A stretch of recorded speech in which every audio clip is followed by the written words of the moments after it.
नमस्कार दोस्तों, मैं अरुण चौधरी। दोस्तों, इस वीडियो में अपन बात करने वाले हैं जूनियर अकाउंटेंट के कुछ क्वेश्चनों पर याचिकाएं लगाई गई थी। उसकी सुनवाई 9 दिसंबर को हुई थी। उसमें एक ऑर्डर निकला है। क्या ऑर्डर निकला है, आगे क्या करना है, क्या हो चुका है अब तक, उसकी अपडेट मैं देना चाहता हूं और उस पर अपन चर्चा करेंगे। दोस्तों, सबसे पहले मैं आपको बता दूं कि जितनी भी याचिकाएं क्वेश्चनों पर आई थी उनको सबको मर्ज कर लिया गया था और उनकी डेट पर डेट आती जा रही थी और उसकी सुनवाई चल रही थी। लास्ट 9 दिसंबर को एक सुनवाई हुई, उसमें सारी मर्ज हुई है, उनकी एक साथ ही सुनवाई हुई थी। उसमें एक ऑर्डर निकला है कि बोर्ड ने अधीनस्थ बोर्ड को बोला है कि इतनी याचिकाएं क्वेश्चनों पर आ रही हैं तो आपको इनका रिव्यू करना चाहिए और एक एक्सपर्ट कमेटी बैठानी चाहिए और इन क्वेश्चन को देखना चाहिए कि वाकई में ये क्वेश्चन डिलीट करने लायक थे। इनके क्वेश्चन, जो कुछ क्वेश्चनों के आंसर चेंज करने चाहिए थे वो आंसर चेंज क्यों नहीं किए, और कुछ क्वेश्चन ऐसे थे जिनके आंसर चेंज कर दिए वो क्यों किए। ये इस तरह से एक रिव्यू करना चाहिए और उसके लिए जिन याचिकाकर्ताओं ने याचिका लगाई है उनका ऑथेंटिक प्रूफ सीधा अधीनस्थ बोर्ड में जमा करा के आए और वो उन पर रिव्यू करें। इस तरह से एक ऑर्डर निकला 9 दिसंबर को। और ऐसा बिल्कुल नहीं है कि सारे लोगों को जाना है। जो लोग जा सकते हैं और जिनके पास उनके अच्छे प्रूफ हैं वो उस ऑर्डर को लेकर, जहां पर आपने जिस एडवोकेट के पास आपने रिट लगाई है, मान के चलिए आपने गिरी के पास लगाई है या सैनी के पास लगाई है, तो मेन जो पिटिशनर है जैसे विक्रम है, कृष्ण कुमार है, रामजी लाल है, या फिर हमने लगाई थी तरुण कुमार है, नवीन यादव है, तो उनके ये तो मेन पिटिशनर है। आपको ये डिसाइड करना पहले आप किस केस में जुड़े हुए हो। आपको हाई कोर्ट की उस पर साइट पर जाना है। साइट पर जाके केस स्टेटस आता है, केस स्टेटस पर जाना है। केस स्टेटस पर जाकर आपको ये देखना है कि आप किस केस में हो, आपका नाम किस केस में जुड़ा हुआ है। उस एडवोकेट से आपको ऑर्डर लेना है और केस नंबर लेना है, टाइटल लेना है और उसको लेकर आपको अधीनस्थ बोर्ड जाना है। अधीनस्थ बोर्ड में आपको जो ऑथेंटिक प्रूफ है आपके जिस क्वेश्चन का, चाहे वो 1 का हो चाहे वो 10 का हो, आपके पास अच्छा प्रूफ है कि ये क्वेश्चन तो चेंज होना चाहिए, ये क्वेश्चन डिलीट होना चाहिए, ये क्वेश्चन डिलीट क्यों किया, उन सबका प्रूफ लेके आप एक पन्ने में लिखकर कि इस क्वेश्चन का ये मानना चाहिए था, ये माना गया है, और पहली आंसर की में ये था, दूसरी आंसर की में ये है, और मेरा केस का टाइटल ये है, केस मैंने यहां लगा रखा है, वो सब कुछ लेकर आप अधीनस्थ बोर्ड पहुंचे।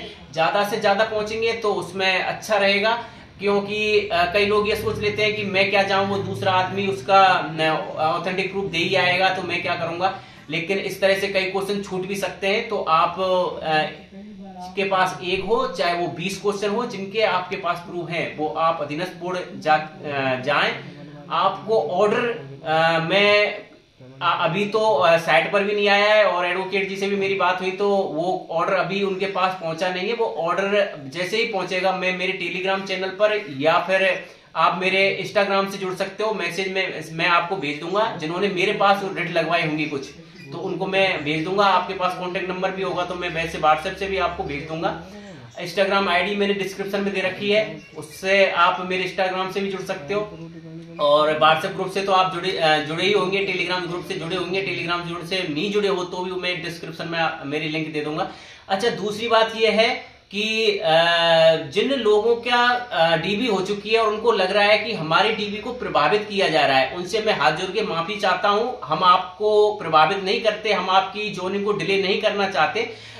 आपको याद होगा स्टार्टिंग में हम जब सीटी की एग्जाम दी थी तब 12 लाख थे, और उसके बाद जब हम मांग कर रहे थे जूनियर अकाउंटेंट की एग्जाम हो तब हम 12 लाख थे। उसके बाद जब फॉर्म भरा लिए गए तो 15 गुने की मांग कर रहे थे, कुछ 40% की मांग कर रहे थे। तब भी हम 2 भागों में डिवाइड हो गए, कुछ गाली देने वाले थे, कुछ हमारे साथ थे। उसके बाद हम सही निर्णय पर पहुंचे थे। उसके बाद जब हमारी एग्जाम हुई 15 गुने सिलेक्ट कर लिए गए, तब 1 लाख थे। उसके बाद एग्जाम भी दे दी, उसमें 2 गुने में आए तो कुछ 2 गुने में बढ़ गए। ये तो अंत में है ही कि सिलेक्शन तो वही 5300 लोगों का होगा। तो ये नहीं करना है हमें, किसी की जो जोनिंग है उसको नहीं रुकवा रहे हैं या डिले कर रहे हैं। हो सकता है कुछ दिन डिले हो जाए, 10 दिन 20 दिन, वो महीने भी हो सकता है, लेकिन ऐसा नहीं है। जिनको जोनिंग होनी थी उनको तो होगी। आपको हमारा ना तो हमारा ऐसा मकसद रहा कि हम आपको आपकी जॉइनिंग को रुकवाएं। कभी भी मैंने किसी के अनहित नहीं सोचा, हमेशा हित ही सोचा होगा। कई लोगों के मैसेज आते हैं कि भैया आप हमारी जॉइनिंग को रुकवाना चाहते हो, आप क्यों कर रहे हो, ऐसा क्या है? नहीं है। जो कोर्ट में चल रहा था, कई लोगों ने हमने फैसला लिया कि यार कोर्ट में जाना चाहिए, कोर्ट में हमने रिट लगाई। अब भगवान जाने उसका नतीजा क्या निकल के आएगा। अभी तो कमेटी बैठी है, आएगा या नहीं भी आएगा, होएगा भी नहीं भी होगा, वो भगवान जाने। हम इस पर नहीं बोल रहे, लेकिन अपन जो कर सकते हैं, जो लोग फैसला लिया था, जो कर रहे हैं, वो हो रहा है। तो आप बिल्कुल ना सोचे कि मुझे तो खुशी है। मेरे कई दोस्त हैं जिनका एक गुने में हुआ है, 2 गुने में हुआ है और 1 गुने में भी होगा, अच्छे नंबर हैं। मैं रात दिन उनसे बातें करता हूं। तो आप लोग गलत नेगेटिविटी ना मैसेज लिखें, ना नेगेटिविटी सोचे। मैं कभी भी किसी के भी अनहित नहीं सोचता, ना कभी सोचा है, ना भी सोचने दूंगा। जब मुझे लगता है कि नहीं यार किसी का बुरा हो रहा है, तो मैं वापस अपने आप ही वापस हो जाता हूं। कभी भी ऐसा नहीं है कि मैं आपके अनहित सोच रहा हूं। दूसरी बात यह है कि कई लोगों का मुझे बार बार मैसेज आ रहा है, भैया मैं रिट लगाने से छूट गया था। तो आप किसी भी एडवोकेट के पास जा सकते हैं, सारी मर्ज होती हैं, ये मर्ज हुई है।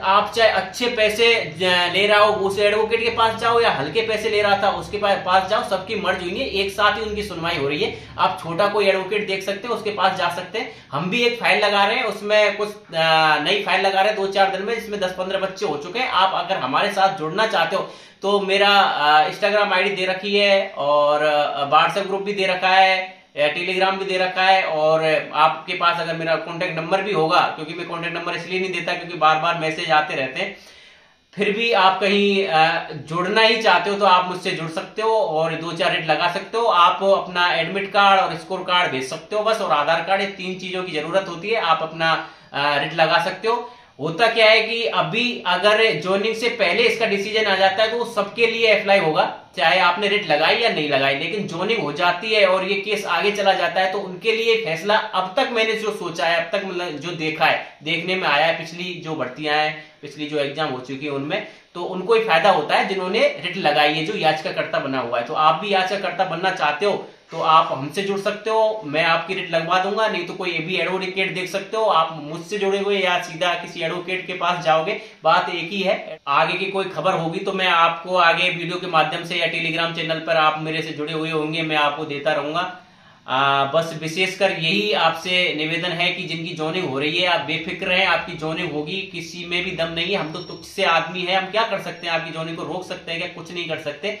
बोर्ड चाहता है, कोर्ट ये डिसीजन करता है कि कुछ क्वेश्चनों का रिव्यू हो, कुछ क्वेश्चनों के आंसर चेंज हो, तो वो हो जाता है, किसी का फायदा हो जाता है। किसी भाई को 1-2 नंबर से रह रहा हो, बिल्कुल लाइन पर हो, उनको फायदा हो सकता है, तो होना चाहिए। ये एक सही बात है, इसके लिए थोड़ा सा हम भी प्रयास कर रहे हैं और आपको भी इस तरह सोचना चाहिए। नेगेटिविटी हमारी किसी के साथ नहीं है, हम हमेशा पॉजिटिव ही रहते हैं। तब तक के लिए धन्यवाद। आगे कोई वीडियो कोई अपडेट होगी तो मैं वीडियो के माध्यम से या दूंगा। जय हिंद, जय भारत।